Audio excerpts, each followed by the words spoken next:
Hey guys, welcome to the first dev vlog. This is going to cover the past 2 weeks of progress. I'm just going to go over the features and the bugs fixed in this last 2 weeks of progress, and I'll kind of give a rundown on what's next in the backlog. And yeah, that'll be it, and there will be another dev vlog another 2 weeks from now. Okay, so one of the first major features that I worked on for this past 2 weeks was the UI rewrite. This made forging items much less buggy, also made it much more extensible. So now you should be able to forge items without much issue. As a consequence of that change, also the vicinity pickup is also less buggy. Okay, another change that was made was the treasure chest generation. So treasure chests will now be spawned as part of the dungeon generation algorithm, and in addition to that, there's also a small chance that rooms will spawn as a treasure room, which is basically a room that's just filled with treasure chests. So running over a chest will spawn a random amount of loot, and then you can imagine a treasure room.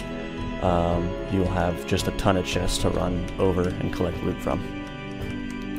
Okay, the other major change was the completion of the crown item. The crown item looks like this, as you can see on this character's head. And it has two possible legendary affixes at the moment.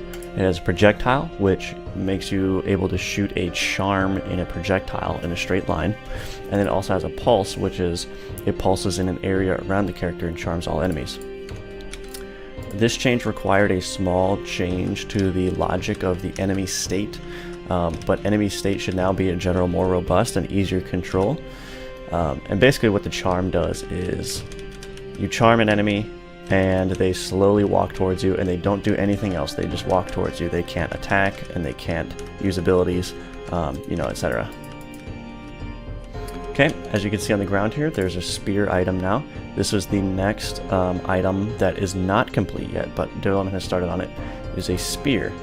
And the spear has just a long range attack. It does no damage at the moment, but it is a very long range attack, so it can pierce a lot of enemies at once. And then the right click ability is spear toss, which tosses enemies. This legendary affix pins them to the wall. So let me do that again.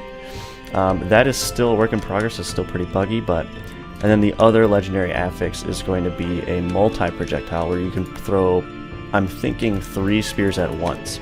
So you can imagine you'll have 3 spears that can each pin enemies to the wall. And yeah, you can see a little bit of that bugginess there, but so that's in development right now. In addition to those new features, I also fixed a number of bugs, most of which were a result of the new feature development. The most prominent ones probably was I fixed an issue where there was a memory leak. There's probably still more memory leaks that I need to track down, but that was a major one, so that's good. And then I also fixed an issue where damage values were sometimes not shown in the item info. So if I were to go to an item here, like it wouldn't be showing the damage here. So that's kind of a minor thing, but fixed nonetheless.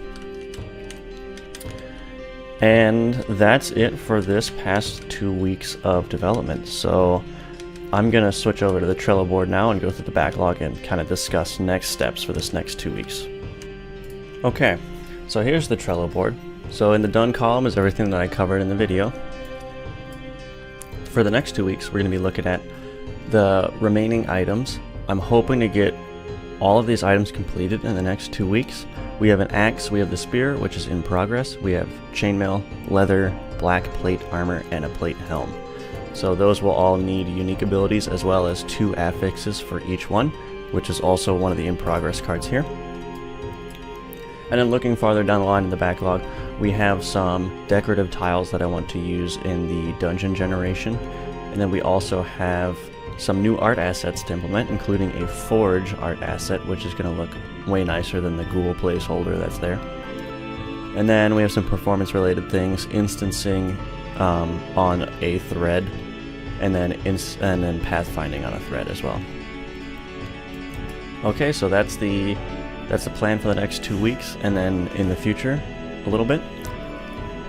If you guys are interested, please subscribe to this channel for more updates. There is a website link in the description which has all of the social links there.